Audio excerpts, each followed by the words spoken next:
Hey, it's Joel Blackstock with Taproot Therapy Collective, and I'm here with Dr. J of Peak Neuroscience. So they're a newer practice that's in town, and I was really interested in their approach because they're doing a different kind of neurofeedback than the older technology that's around that mixes neurostimulation with neurofeedback, and that's as much as I understand about it. So Jay, if you want to kind of explain how that process works to treat trauma and some other stuff too. Exactly. Well, we learned about 20 years ago that the brain copies frequencies. And so if you can present frequencies to the brain, for example, in the form of a very gentle EMF, What's that EMF? Electromagnetic field. Okay. Same EMF that comes out of your devices, comes out of the phone, comes out of the lamps, comes out of power lines. But the brain will follow these frequencies, and then after a matter of minutes, 10 minutes, 15 minutes, the brain begins to oscillate or begins to function at those frequencies. And so you're adjusting the natural kind of wavelength of the brain. That's right. If you can present the brain with frequencies that it needs to be making more of, then you can help the person feel more like themselves more of the time. Okay. So we start out by doing a quantitative Eeg measurement. People call them brain maps. We call them cues. Can you look at it? Is it like something that shows you where the things are going, or is it absolutely more data and more like... Well, yeah, you get the EEG. Person just sits still, and we take roughly a 5-minute measure with the eyes open, and again 5-minute measure with the eyes closed. So is that like an active MRI that is like what's the technology that's making the map? We're looking at a person's brain waves. Okay. So whenever the brain does anything, which is all the time, then the brain generates electricity, and it just comes off the scalp. We call them brain waves, but it's just electrical current that the brain's generating. And if you can capture that, if you can measure what's coming off the head, then you can see what various brain regions are doing in real time. Probably EEG is the best imaging technique with the best temporal resolution in terms of timing, in terms of what's happening when. Okay. MRI is very good for like spatial detail resolution over a long time. Right, looking at spatial structures. EEG is probably the best thing going to look at timing of when something is happening. Okay. It's relatively cheap. You don't need a lot of equipment. And that's the same thing in like a biofeedback session where you're moving the spaceship with your mind wave or looking right. at It's kind of old school, but yeah, same thing. Same technology, very newer. But That's right. So we do a full cap, 19 to 21 electrodes on the top of the scalp, and so you can measure the brain in some good detail, and see what surface regions are doing as well as subcortical regions. So you can find out pretty quickly what regions of the brain might be contributing to a person's experience. So if we see somebody with some anxiety about them, then we do a quantitative EEG, and we do this brain mapping, and you get a series of pictures created, and you can see how much of various wavelengths. I know this is kind of Greek to a lot of people, go delta or theta or alpha or beta, how much of each of those speeds that the brain's generating, and where, then you can see what regions need to be retrained or help to get back to the genes, help them to learn to regulate themselves. Sure. And people can feel better once the brain learns to get out of its own way and to regulate itself. So, and it's interesting because I've seen research too that, when you go to therapy or you do yoga or you do kind of mindfulness practice, that those frequencies start to change. But this is a machine that's kind of changing the frequencies naturally, teaching the brain directly how to emulate a frequency instead of, the behavior changing and then that regulating the frequency. So maybe faster and more precise. It's much faster. If we, so the metaphor that I typically, when I meet with clients and families, when we say the word neurotherapy, that's an umbrella term, meaning that's a mixture of neurostimulation and neurofeedback. So neurostimulation, call it neurostim. Sure. When we're stemming the brain gently to entrain and teach the brain how to regulate that the brain really can't resist doing. So you stem the brain and it gently follows the Pied Piper. Mm-hmm. So if we find out that a person with anxiety is making too little of a waveform that we call delta, then you can stem with delta, which is a certain wavelength range. And so while they sit there beside you in the chair, now they're making more delta. Yeah. And it'll last that way for maybe 15 hours or so, then begin to fade away. Mm-hmm. Over sessions, over presentations, the brain does learn to becoming trained to keep that, to continue to fire that way long after the stem is worn off. Mm-hmm. So then you can go behind it and operantly condition, with the neurofeedback, reward the brain for continuing to function that way. How do you reward it? Give it a with that standard neurofeedback. So it's like targeting a reward center, and so the brain learns this is good. I should do this more. Right, exactly. So I training think a cat. I was going to say it's kind of like training a dog. It's Can you punish it? No. Like if I want to teach a dog how to roll over, Yeah. I'm training a brain. I speak in metaphors a lot. It's Sure. just kind of how my mind works. But when I'm working Better with than a family, speaking in spreadsheet. I suppose, you don't want to get too lost right? in the science Yes. of it. So I might be speaking with families and say, if I'm going to teach a dog how to roll over, Mm-hmm. then I gently and kindly roll the dog over with my own hands to where it can't stop me, Yeah. but I'm very gentle with the dog and roll it over. So I'm stemming it, I'm rolling it over, that it can't resist me, and then I say, good dog, and give it a Scooby snack. Okay. So you stem it to make it acquiesce to what you wanted it to do, then you reward it to make the neurons want to keep doing that long after the stem's worn off. So adding the neurostimulation to the neurofeedback, which has been around for decades, and it works. But neurofeedback by itself, it's just slow. Now it does work. It's not targeted. You're not training a specific place. You're just kind of washing the whole brain with something where you guys can pick out what the unique needs of an individual is. That actually used to be true, but even with neurofeedback, you can target certain regions, cortical and subcortical.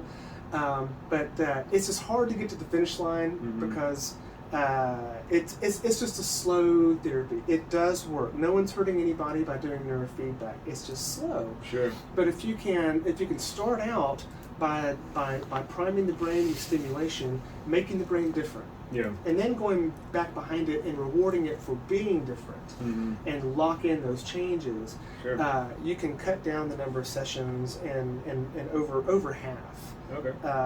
And so you can help people quicker, and they begin to feel better quicker, and it doesn't take as much resource, time, and just resources, which we're all limited.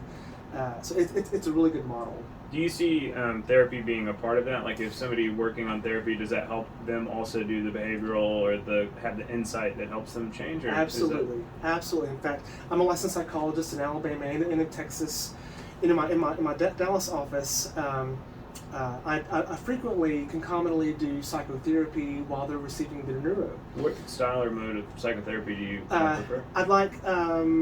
Not that it has to be, in one category. We're very integrated. Whatever's data supported for the person's condition. Sure. But I commonly use person centered. I'm finding that milieu therapy is working well for me. Just maybe I'm changing, maybe my personality is changing, and I'm finding that's helping people move. But during the therapy, during the talk therapy, an individual sitting there getting their neurostimulation, because it's quite a passive modality. The person doesn't have to get into a state. I'm not asking them to concentrate. There's no flooding or re-experiencing. There's not. So other than just sitting there in the chair and making sure the chair doesn't hit the ceiling, that's about all that I ask of them. Yeah. And so we're doing counseling, and with the kiddos that I see. By the way, I do have a stuttering disorder, which I am treating myself with with some neurostim. It seems to be a supplementary motor cortex inefficiency issue. Okay. And so anyway, we're making headways in terms of disfluency also. Yeah, and y'all are probably learning a lot too as you treat different kinds of people because the machines are able to be reprogrammed. The knowledge.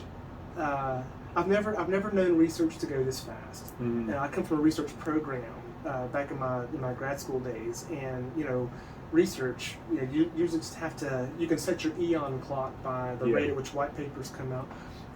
Things are moving much more quickly these days. Yeah. But I'm sorry, maybe you can edit this. I distracted myself. I got off my. What was I answering? Oh, no, it's okay. I mean, I think you did resolve the. Doing counseling or psychotherapy while someone is getting their stimulation.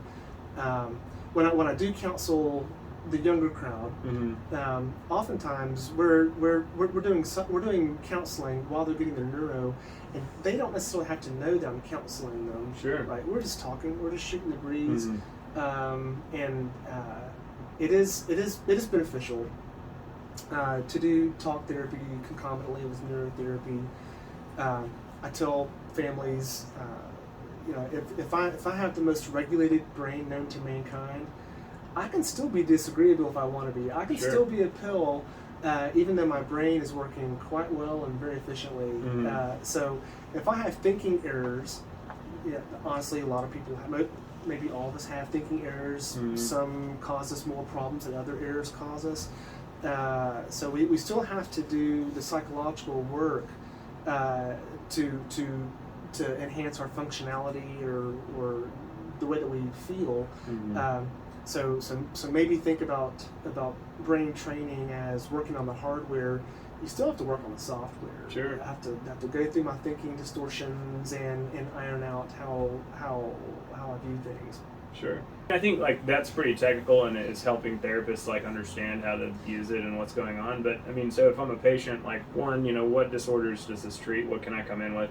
I mean, two, what is the process and what does it feel like? What are the kind of things that I had noticed? And then four, I think I'm counting wrong. Three, what is the cost? And does insurance cover this? Is it something that?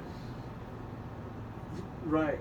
I'm kind of question stacking there, but I think all that's great. And those are questions that I'll be asking too if I was a client wanting to come in for a consultation. Brain training or neurotherapy, it can help quite a wide array of different presentations.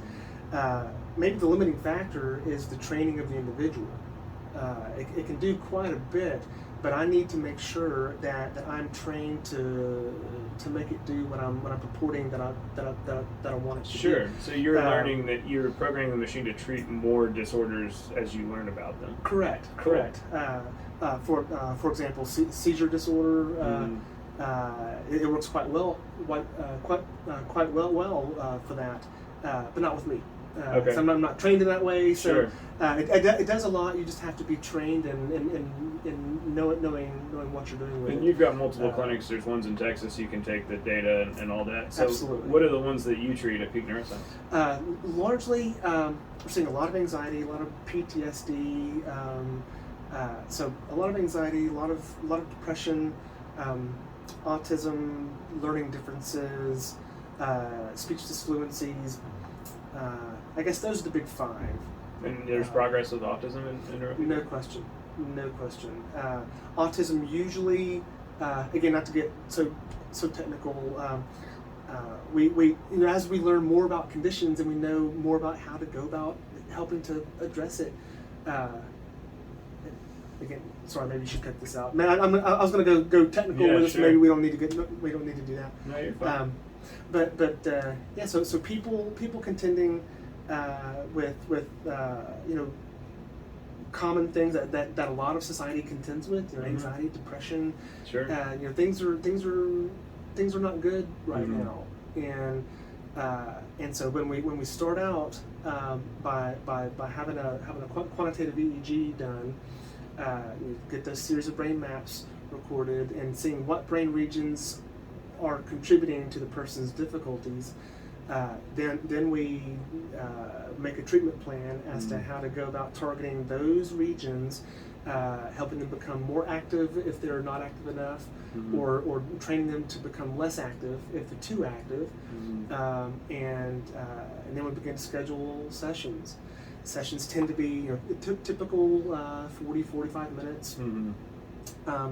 Sessions do work better if you can group them. Mm-hmm. Doing them once a week is about as seldom as you'd want to do them. Mm-hmm. It's just harder for the brain to really Sure. get the knack of what it's being taught what to do. But if you can group them, Mm-hmm. if you can do 2 a week or 3 a week, just for a little bit, if you can front load it Mm-hmm. and get the brain driving and changing, that tends to be how we get the best outcomes, certainly the fastest outcomes. So if you can front load it and then maybe later on back off if resources and timing and all that, call for that, then that's how we get people to move really well. So dissociation or addiction, any? Oh yes, Yeah. oh yes.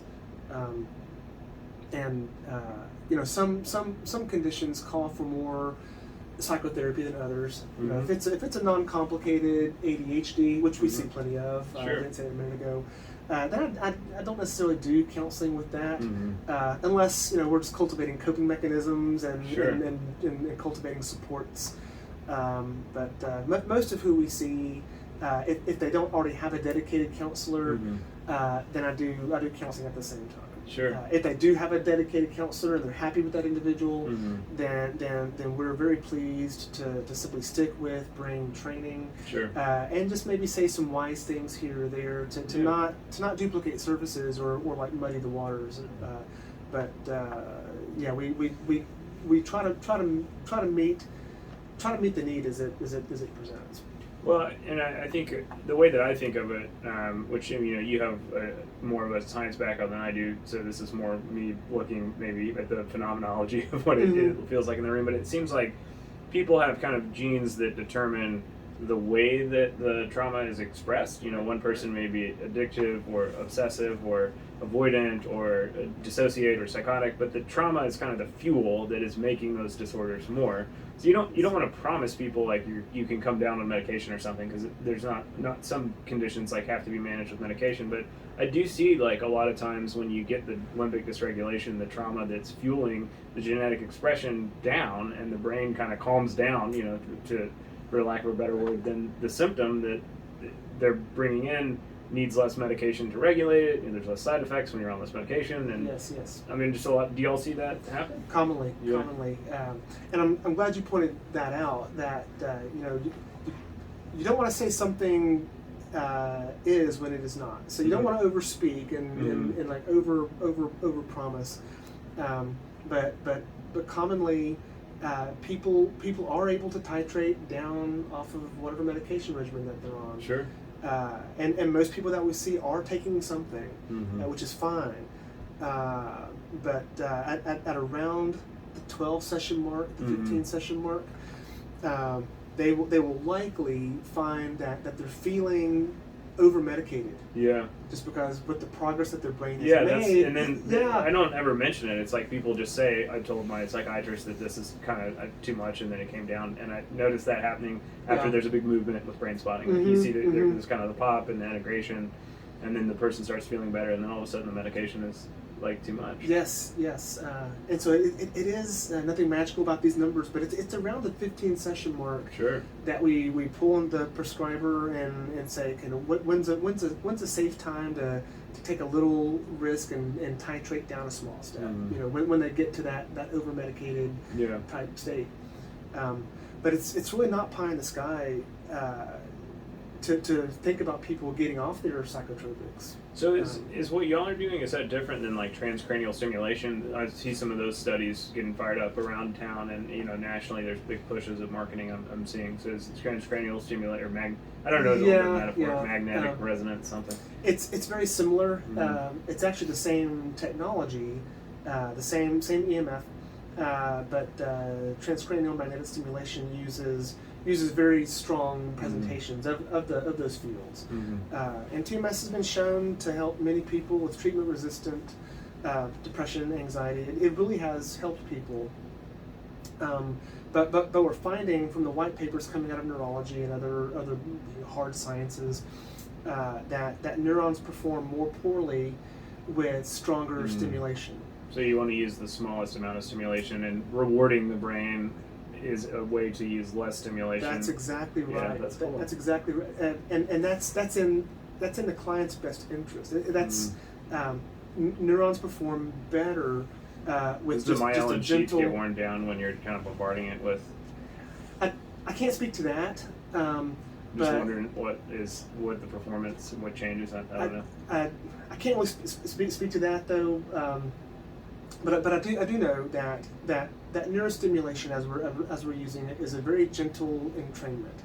Mm-hmm. You're just gently teaching the brain to get back to the genes. Mm-hmm. And over time we do acquire some maladaptive responding. Yeah. We can acquire some depression. We can acquire some maladaptive emotionality. The limbic system can accidentally learn to get hot. Yeah. Or from neonatal teratogens, you're just born with a very hot limbic system. Is that a dinosaur? Right, Yeah. but not the kind with wings. Okay. But It's the lizard brain. Right. But if we use the stimulation, I keep saying the word gentle. I mean that's what it is. Just a kiss of energy. Not to overwhelm the neurons, not to make them fire. We're not making them fire, which I believe TMS makes them fire. We don't provide that strength. Sure. It's much weaker, and we gently guide the neurons to be able to fire when they're appropriately told to fire. Okay. It's more of a teaching. It sounds like it might be beneficial for people who, exposure type therapies, or even like IV ketamine or oral ketamine, where you're re-experiencing trauma and dissociating. If somebody has very low ability to tolerate negative stimulus or emotion, then that would be a more gentle way to do it. If being hooked up to this thing for an hour is scary, then the neurofeedback is a good way to. Right. It would be de-escalating. Yeah. When you mentioned trauma, when we look at a person's brain mapping, there are different markers, and there's a common marker that we see in the case of trauma, and so when we see certain things, then we know to probe about trauma. Mm-hmm. It's not a one-to-one. You don't assume, but when I see certain things, I know that I'm going to ask about trauma and see what might or might not have happened. Have you had repressed memories be activated, or people start to realize, there's a car wreck or this, but there's an older trauma before that I wasn't really thinking was the issue? Can you see that happen during neurofeedback? Absolutely. Yeah. Absolutely. The same as brain spot. Bessel Ventricle, the body keeps the score. Mm-hmm. Start people off with that book. Yeah. It's if the mouth isn't talking about something, the body is. Yeah. We learn, to the subcortical brain, like before we're thinking in language, or thinking temporally in time, or any of those kind of ego, constructs. Mm-hmm. I mean, it has learned how to feel emotion. The baby that has to like yell, but you get its whole body type to get mom to come, feed me or something, has a different response pretty early to vulnerability and need than a baby that's just like, man, and gets doted on. And there's not a panic like, oh no, I've got to get all of this adrenaline energy, and maybe vulnerability is bad, so I need to get angry when I have an emotional need, or maybe I need to, hide it. This isn't that. There's that stuff is in the posture of people. Yes. So if you're not using that, if you're just kind of talking for a long time, you can say in psychoanalysis to talk about like why I smoke cigarettes because mom did this, but I'm still smoking the cigarette on the couch, for 20 years or something. So it sounds like it's the trauma markers. Are they like mainly subcortical brain, or? It is mainly regions that synthesize processing from different modalities into a singular gestalt, into a singular experience. So fragmented parts of self being understood whole. Yes. See fragmentation. The brain has a closet where it throws garbage into. Yeah. And so if you can gently open that closet door and allow the stuff that the brain has been keeping away from its human down below to keep you having a good day, to allow you to stay functional, open that closet door, and it's not pleasant, but to do the processing. You have to neurally re-experience it to get it out from under your life, though. Oftentimes you do, and if you don't, then it's gonna find its way to the surface intermittently, Sure. and make a person present as being unstable. So to really put it to rest, to where certain memories or certain inclinations. Still going? Good deal. If you can process those latent or kind of hidden or sort of covered up memories or experiences, to where they no longer have the capacity to injure you, then that's where we want to take people. If you don't process them, then those memories still are able to injure you. Yeah. But those memories are yours. So much of our life becomes a way of avoiding those places that, no question. Intellectually, maybe I know I can survive being alone or being afraid or something, but emotionally you don't, and so you learn to drink, or you learn to date, or you learn to work, or there's these ways of avoiding that emotional space, and it impacts all of life after that. Sorry, I didn't mean to cut you off. No, there's the two metaphors that I kind of like one of them, because I'm trying to explain to people the difference in different kinds of medicine to make sure they need to get where they need to go. It's like, one, if you have an allergy to a cat, every time you're around a cat, you can take Benadryl, and then, you're kind of drowsy or whatever, but you're not, your nose isn't running and all that stuff. But you have to take the Benadryl every time. You go do allergy shots, and then doing the allergy shot, you build up an immunity to it. So treating the trauma versus medicating the anxiety, there's two different directions to do that. And the other one, I think cognitive therapy is kind of teaching people to sail a boat. It's like, okay, yeah, you got to put the sail up here, you've got to tie this kind of knot, whatever. But that limbic, system, that subcortical brain, when the ocean is roiling and it's the perfect storm, there are some things that you cannot cognitively change intellectually. You've got to go down and still, you're going to get knocked over. And it's re-traumatizing to tell people that they can, to be like, no, but if you eat the vegetables, if you snap the rubber band, tell the anxiety to stop, if you, do these things, and people get all revved up, and then they go out, and then all of a sudden they still have the emotional explosion, or they still have the panic. And just telling somebody that's irrational, so don't do it, doesn't work. Right. So you have to go down and use something that's going to calm that ocean, and you can still, knowing how to sail a boat is helpful, but you also need to have a little bit of control over the weather to live through the storm. And when they experience that, son of a gun, my boat has flipped over. Now there's another failed therapy in their history, and now it's even more ingrained that, well, which of my trauma is that I feel like a failure, then maybe so maybe this thing will never change because there's another episode. So maybe I'm stuck with this for the duration. Sure. It's harmful.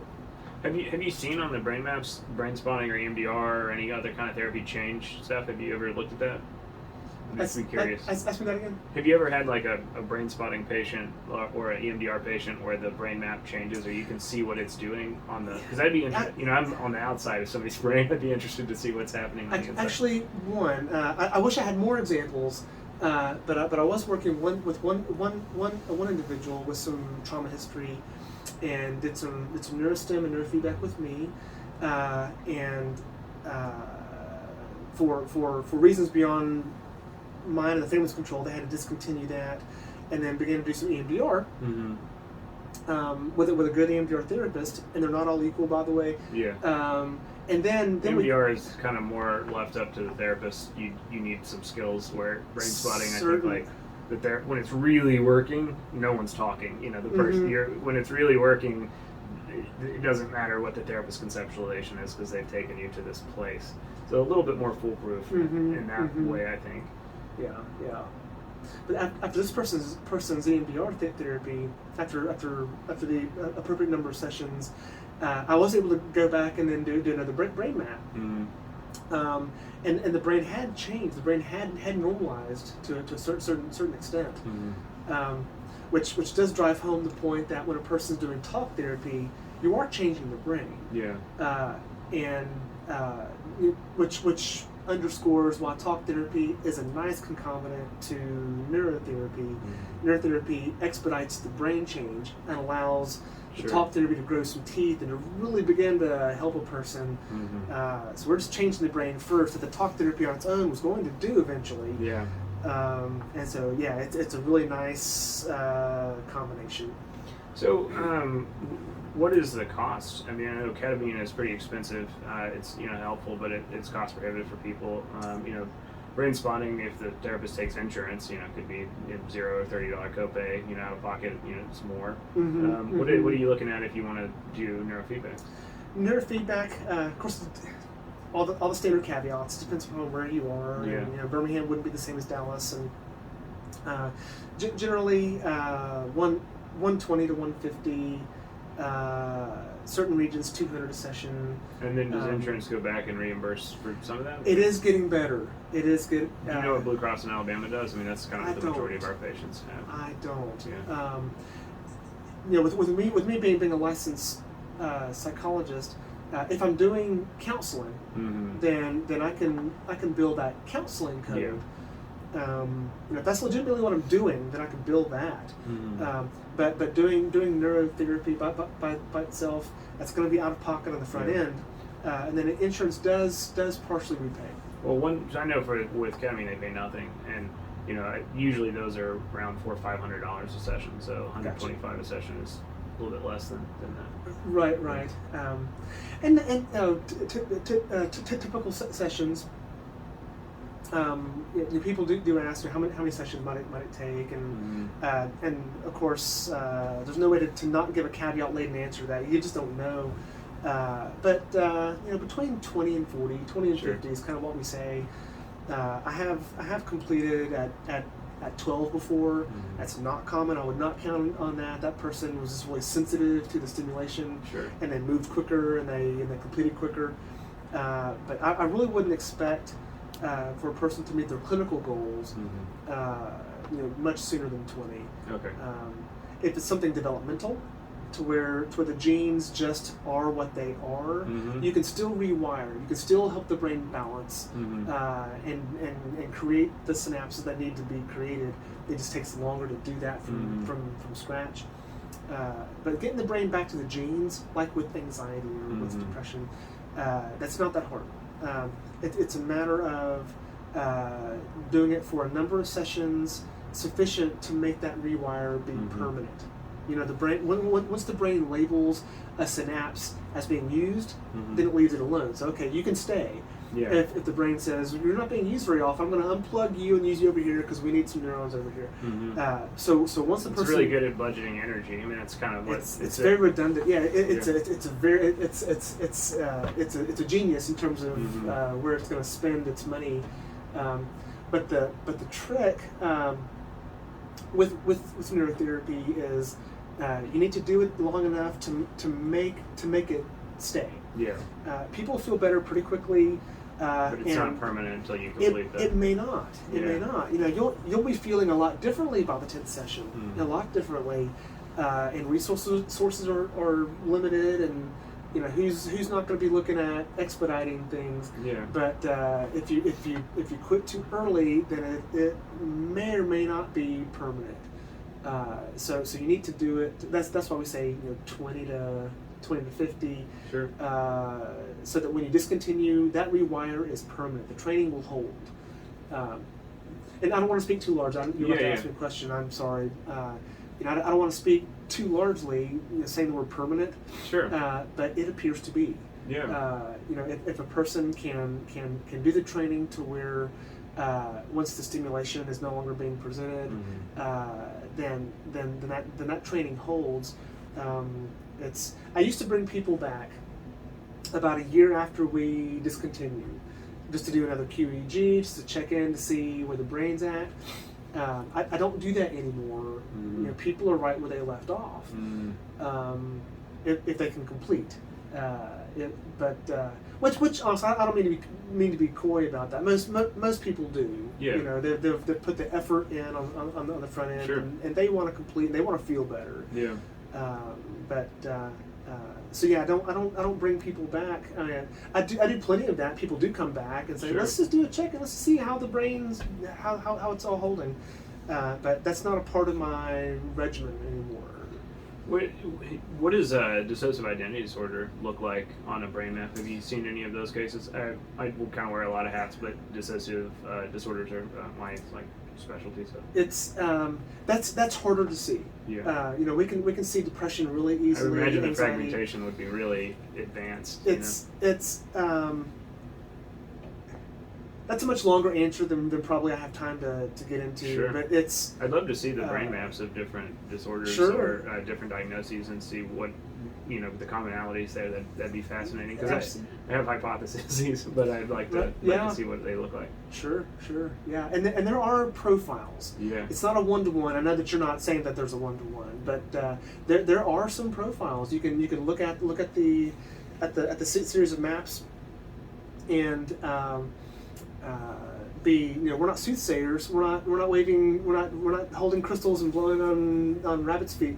But you can see what the brain's telling you. The brain does not lie. When I go through the brain map with a family, people come in, do the brain mapping. I analyze the data, write the report, then bring them in again and just go through the data. Sure. And so I'm just telling what the data suggests, and it's a great feeling to be able to give a family some answers. That's a lot of what people want. Yeah, they want validation. Like, and the diagnosis doesn't always answer that. I mean, a lot of people are like, I need to know what the diagnosis is, and you get it, and it's like that isn't really helpful. But something where you can point to specific areas and tell them what's happening, maybe makes them feel more calm. To be able to say, here's your depression right there. Yeah. There's your ADHD right here. There's the anxiety. This is what's happening. People feel validated. They're like, I knew I wasn't making this up. I knew this wasn't just in my head. I knew. Well, it is in your head, I guess. Well, I guess it is in your head. Yeah. But they feel like they've been let off the hook. That they don't need to keep on trying to convince people in their family or that they feel differently, or that they don't feel good. When they can hear me essentially describe them without knowing the ins and outs of them. I'm just looking at the data. Data suggests this, and with this being this way, I would wonder what your sleep is like, and I wonder, just kind of telling them what the data suggests, and then hearing the families saying, so where did you read my history before we had this meeting? And not that you're trying to do any you're not trying to impress anybody, but just interpreting the data, it just lets people off the hook. That they don't have to keep trying to convince people as to how they don't feel well.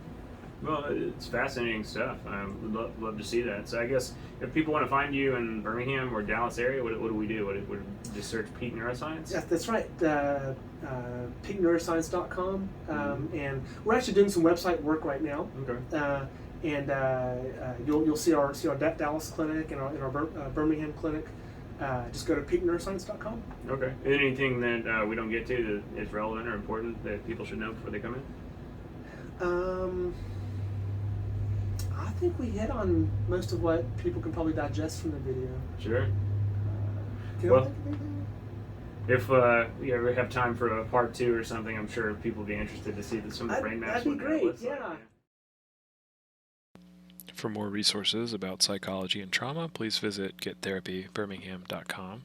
If you are in the Dallas or Birmingham, Alabama areas, you can check out peakneuroscience.com to find out more about Jay and his practice.